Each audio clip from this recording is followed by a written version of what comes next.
আপনারা যারা keto diet শুরু করেছেন বা করবে বলে ভাবছেন তারা মেনলি ওয়েট লসের উদ্দেশ্য নিয়ে কিটো ডায়েট করা শুরু করেছেন। কিন্তু অনেকের ক্ষেত্রেই দেখা গেছে কিটো ডায়েট শুরুর প্রথম কিছু সপ্তাহ ভালো ওজন কমার পর তারপর আস্তে আস্তে ওয়েট লস প্রায় স্লো হয়ে গেছে বা অনেকের ক্ষেত্রে হয়তো বন্ধই হয়ে গেছে এবং তারা হতাশ হয়ে কিটো ডায়েট করা বন্ধ করে দিয়েছেন। এই ওয়েট লস কমে যাওয়া বা বন্ধ হওয়ার পিছনে কিছু ছোট ছোট মিস্টেক আছে যেগুলো আমরা করে থাকি কিটো ডায়েট চলাকালীন। তো চলুন সেই মিস্টেকগুলো নিয়ে আজকে একটু আলোচনা করে নিই।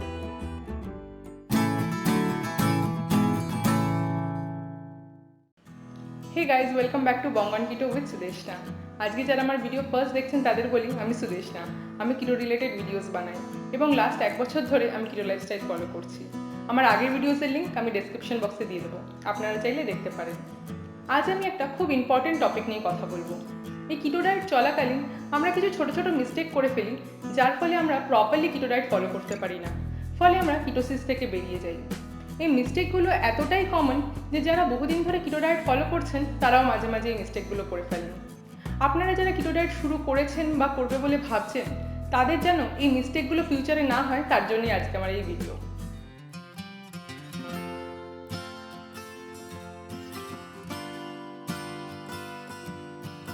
বাংলা একটা প্রলাপ আছে, অল্প বিদ্যা ভয়ঙ্করী।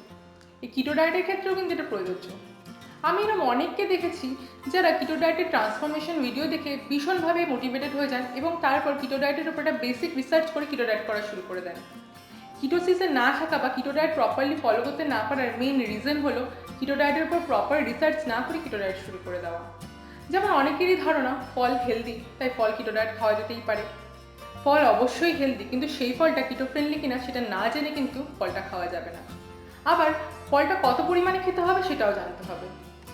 আবার যেমন অনেকে বলে যে যেহেতু ছানা বা পনির কিটো ফ্রেন্ডলি এবং এগুলো দুধ থেকে তৈরি হয় তাই দুধও কিটো ফ্রেন্ডলি, এবং সেটা ভেবে চিনি ছাড়া সকালবেলা 1 কাপ দুধ চা করে খেয়ে নিলেন এবং ভাবলেন যে আপনি কিটো ডায়েট ফলো করছেন। কিন্তু তাতে কি আদৌ কিটো ডায়েট ফলো হলো? না, কারণ ছানা বা পনির কিটো ফ্রেন্ডলি হলেও দুধ কিন্তু কিটো ফ্রেন্ডলি নয়। আর তারপর যখন আপনাদের ওজন কমবে না তখন আপনারা বলবেন কিটো ডায়েট কাজ করে না বা আপনার জন্য কিটো ডায়েট নয়। তাই কিটো ডায়েট কাজ করার জন্য বা কিটোসিসে থাকার জন্য কিটো ডায়েটের উপর প্রপার রিসার্চ করা দরকার। আগে ভালো করে রিসার্চ করুন, তারপর কিটো ডায়েট করা শুরু করুন।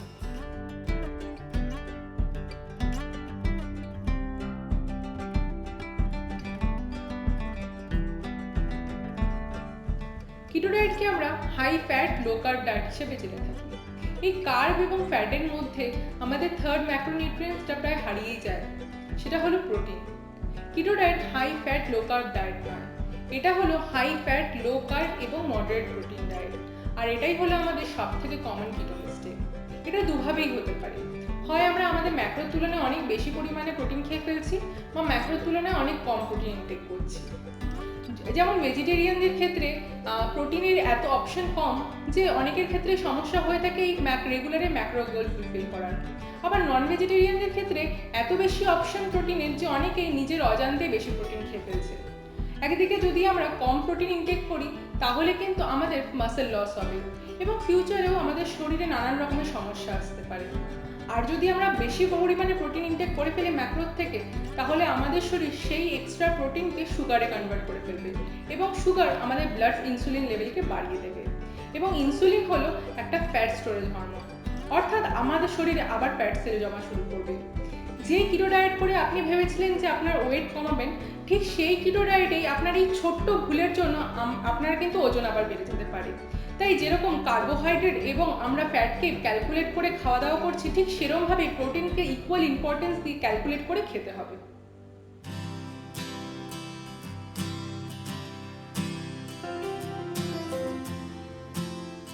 এই মিস্টেকটা আমি আমার কিটো জার্নির শুরুতেও করেছিলাম। আমাদের টার্গেট হলো টোটাল ক্যালোরি 5% ক্যালোরি আমরা ইনটেক করবো কার্বোহাইড্রেট থেকে। অ্যান্ড ট্রাস্ট মি, নিজের এক্সপিরিয়েন্স থেকে বলছি এই 5%টা জাস্ট এইভাবে ফুলফিল হয়ে যায়, কারণ সব খাবারের মধ্যেই কার্বোহাইড্রেট লুকিয়ে রয়েছে। শুরু করবো প্যাকেজ ফুড দিয়ে। প্যাকেটের ওপর অ্যাডভার্টাইজমেন্টে লেখা থাকে লো কার্ব নো সুগার, কিন্তু প্যাকেটটাকে যদি খুব ভালো করে চেক করা হয় প্যাকেটের পিছনে যে ইনগ্রিডিয়েন্ট লিস্টটা থাকে তার মধ্যে কিন্তু অনেক রকমের নন কিটো প্রোডাক্ট বা নন কিটো আইটেম মেনশন করা থাকে। যদি আমরা তার নিউট্রিশনাল লেভেলটা চেক করি তার মধ্যে কার্বোহাইড্রেট বা সুগারের যে কোয়ান্টিটিটা পার সার্ভিং হিসেবে মেনশন করা থাকে সেটা কিন্তু রাউন্ড অফ করে দেওয়া থাকে। আমি আমার কিটো শুরুতে মার্কেট থেকে সসেজ বা কাবাব কিনতাম। ভালো করে যখন প্যাকেটটাকে চেক করলাম তখন দেখলাম তার পিছনে লেখার ইনগ্রিডিয়েন্টের মধ্যে রয়েছে নানান রকমের স্টার্চি আইটেম ওই কাবাবসগুলোকে বাইন্ডিংয়ের জন্য। ওই কাবাবস খাওয়ার ফলে আমি কিন্তু কিটোসিস থেকে বেরিয়ে গেছিলাম। তাই অবশ্যই যখন আপনি কোনো প্রসেস বা প্যাকেজ ফুড কিনবেন তার ইনগ্রিডিয়েন্ট লিস্ট এবং নিউট্রিশনাল লেভেলটা অবশ্যই চেক করবেন। চেষ্টা করবেন যতটা সম্ভব অ্যাভয়েড করার প্রসেস ফুড, বাট যেগুলো কিনতেই হবে, যেমন অনেক সময় মেয়োনিজ, কেচাপ, এগুলো আমাদের মার্কেট থেকে কিনতেই হয়, সেক্ষেত্রে অবশ্যই ইনগ্রিডিয়েন্ট লিস্টটা কিন্তু চেক করবেন। কারণ মেয়োনিজ বা কেচাপের মধ্যে হয়তো সুগার ফ্রি বলছে, বাট সুগারের বদলে ফ্রুটোজ বা হানি এমন কোনো ইনগ্রিডিয়েন্ট ব্যবহার করা হয়েছে যেটা খাওয়ার ফলে কিন্তু আমাদের আলটিমেটলি ইনসুলিন লেভেল স্পাইক করে যেতে পারে। এছাড়াও আমাদের ঘরে যেমন আমরা যখন রান্না করি কিছু কিছু জিনিস যেগুলো আমাদের রেগুলার রান্নায় আমরা এতটাই ব্যবহার করে থাকি যে সেগুলো অ্যাভয়েড করা খুব মুশকিল, যেমন পেঁয়াজ, রসুন, আদা, এগুলো কিন্তু আসলে কিটো ফ্রেন্ডলি নয়, কারণ এগুলোর মধ্যে কার্বোহাইড্রেটের পরিমাণ অনেকটাই বেশি। একটা সাধারণ মিডিয়াম সাইজের পেঁয়াজ, তার ওজন কত হতে পারে? 40 থেকে 50 গ্রাম। সেই পেঁয়াজের মধ্যে কিন্তু 5 গ্রাম কার্বোহাইড্রেট থাকে। এবার যদি আমি একটা পেঁয়াজ দিয়ে একটা রান্না করি তাহলে আমার ওই একটা পেঁয়াজ থেকে যদি আমি 5 গ্রাম কার্বোহাইড্রেট ইনটেক করে ফেলি তাহলে আমার যে ডেইলি কার্বোহাইড্রেটের যে গোল অর্থাৎ 20 গ্রাম, তাহলে বাকি আমার খাবারগুলো মিলগুলো আমি কীভাবে 20 গ্রামের মধ্যে অ্যাডজাস্ট করবো সেগুলো কিন্তু আগে থেকে হিসাব করে নিতে হবে। তাই আপনি যখন কোনো কিছু খাবেন বা কোনো কিছু রান্না করবেন অবশ্যই আপনার নিজের যে ক্যালোরি ট্র্যাকার সেখানে ওইগুলো মেনশন করবেন। আদারওয়াইজ আপনি কিন্তু ওই 20 গ্রাম কার্বোহাইড্রেট যে টার্গেট তার মধ্যে কিন্তু কখনোই থাকতে পারবেন না। আমি নিজের এক্সপিরিয়েন্স থেকে বলছি, আমি এই কিটো লাইফস্টাইল মেনটেন করার জন্য আমি এখনো অবধি যা খাবার খাই সেই সব খাবার ওজন করে সেগুলোকে আমার ক্যালোরি ট্র্যাকারে মেনশন করি।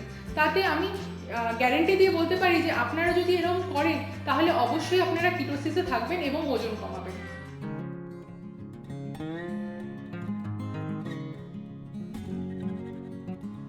এই ডেয়ারি প্রোডাক্টগুলো আমাদের অনেকেরই খুব প্রিয়। ক্রিম, চিজ, বাটার, এগুলো খেতে পারবে ভেবেই অনেকে কিন্তু কিটো ডায়েট করা শুরু করেন, কিন্তু যেটা আমরা রিয়েলাইজ করি না যে এই প্রোডাক্টগুলো কিন্তু খুব হাই ইন ক্যালোরি, এবং যদি বেশি পরিমাণে খাওয়া হয় তাহলে কিন্তু খুব ইজিলি আমরা ক্যালোরি গোলকে এক্সিড করে যাব। এই কিটো ডায়েটে আসার আমাদের মেন উদ্দেশ্য হলো আমাদের শরীরকে বোঝানো যে ফ্যাট কনজিউম করে বা ফ্যাট বার্ন করে কিভাবে এনার্জি তৈরি করতে হবে, এবং তার জন্য ইনিশিয়াল কিটোসে আমরা অনেকেই ফ্যাটের পরিমাণ বা ডেয়ারি প্রোডাক্টের পরিমাণ একটু বেশি কনজিউম করে থাকি। কিন্তু এটা যদি কন্টিনিউয়াস ওয়েতে করা হয় তাহলে কিন্তু আমাদের শরীর ফ্যাট তো বার্ন করবে, কিন্তু সেটা আমাদের শরীরের ফ্যাট হবে না, সেটা বাইরে থেকে যে ফ্যাটটা আমরা কনজিউম করছি সেই ফ্যাটটা হবে। তাই জন্য ফ্যাট কনজিউম অবশ্যই করবেন, কিন্তু যখন আস্তে আস্তে আপনাদের ওজন কমতে থাকবে তখন সেই ফ্যাট কনজাম্পশনের পরিমাণও কিন্তু কমাতে হবে। অতিরিক্ত পরিমাণে ডেয়ারি খাওয়ার ফলেও কিন্তু আমাদের শরীর সেই এক্সট্রা ডেয়ারি প্রোডাক্ট থেকে সুগার তৈরি করে ফেলে, এবং সুগার আমাদের ব্লাড ইনসুলিন লেভেলকে বাড়িয়ে দেয়, যার ফলে আমাদের শরীরে কিন্তু আবার ফ্যাট সেল তৈরি হতে পারে। তাই ডেয়ারি প্রোডাক্ট অবশ্যই খাবেন, কিন্তু সেটা একটু লিমিটে রেখে বুঝে খাবেন।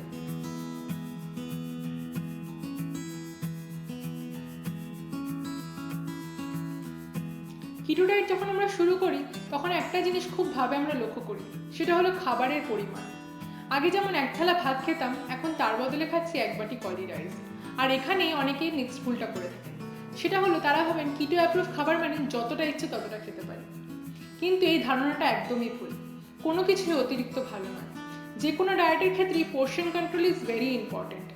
তাই আমরা যখন কিটো ডায়েট করছি আমরা যাই খাবার খাচ্ছি না কেন সেটা কিন্তু আমরা আমাদের ম্যাক্রো গোল অনুযায়ী খাচ্ছি, আর আমরা এই ম্যাক্রো গোল সেট করছি আমাদের ক্যালোরিকে ডেফিসিয়েটে রেখে। তাই যদি আমরা কিটো খাবারও যদি অতিরিক্ত পরিমাণে খেয়ে ফেলি তাহলে কিন্তু খুব সহজেই আমরা আমাদের ক্যালোরি গোলকে এক্সিড করে যাব, এবং এর ফলে ওজন তো কমবেই না, উল্টো ওজন বাড়লেও বাড়তে পারে। তাই খাবার অবশ্যই খাবেন, কিন্তু সেটা আপনাদের ক্যালোরি গোল অনুযায়ী খাবেন, ম্যাক্রোস ক্যালকুলেট করে খাবেন।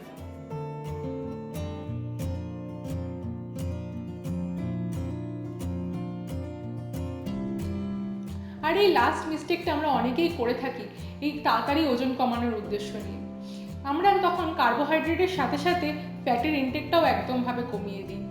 এই আমাদের যে একটা কমন ধারণা রয়েছে যে কম খেলেই আমরা যে রোগা হব, এটা কিন্তু কিটো ডায়েটের ক্ষেত্রে একদমই প্রযোজ্য নয়। কারণ কিটো ডায়েটে আমাদের শরীরকে আমরা ট্রেন করি যে গ্লুকোজের বদলে সে যেন ফ্যাট বার্ন করে আমাদের এনার্জি দেয়, আর তার জন্য আমাদের শরীরকে যথাযথ পরিমাণে ফ্যাট দেওয়া প্রয়োজন। আমাদের টোটাল ডেলি ক্যালোরি 70% ক্যালোরি আসা উচিত এই ফ্যাট থেকে। আর যদি সেটা না হয় তাহলে কিন্তু আমাদের শরীর খুব দুর্বল হয়ে যাবে এবং ইন ফিউচারও আমাদের শরীরে নানান রকমের কমপ্লিকেশনস আসতে পারে। তাই যারা কিটো ডায়েট ফলো করছেন বা করবে বলে ভাবছেন, আপনারা কিন্তু অবশ্যই আপনাদের ম্যাক্রোজ অনুযায়ী খাওয়া দাওয়া করবেন, যাতে আপনারা ভবিষ্যতে একটা সুস্থ জীবনযাপন করতে পারেন। আর এই ছোটো ছোটো কয়েকটা মিস্টেকের জন্য আমরা কখনো কখনো কিটোসিস থেকে বেরিয়ে যাই বা প্রপারলি কিটো ডায়েট ফলো করতে পারি না, আর তার ফলে আমাদের এক্সপেকটেশন অনুযায়ী ওজনটাও কমতে চায় না। কিন্তু যদি আমরা প্রপারলি ম্যাক্রোজ অনুযায়ী কিটো ডায়েট ফলো করি তাহলে অবশ্যই আমাদের ওজন কমবে। আশা করছি আজকের ভিডিওটা আপনাদের জন্য হেল্পফুল হবে। আজকের আমার ভিডিও যদি আপনাদের ভালো লেগে থাকে তাহলে ভিডিওকে লাইক করবেন, বন্ধুদের সাথে শেয়ার করবেন। আগামী দিনে আমার ভিডিও দেখার জন্য আমার চ্যানেলকে সাবস্ক্রাইব করবেন এবং কিটো রিলেটেড আপনাদের যদি কোনো প্রশ্ন থাকে বা ভিডিও রিলেটেড যদি কোনো মতামত থাকে তাহলে অবশ্যই কমেন্ট সেকশনে জানাবেন, আমি সবার প্রশ্নের উত্তর দেবো। আজকের জন্য আমি এখানেই শেষ করলাম, আগামী দিন আবার দেখা হবে। নমস্কার।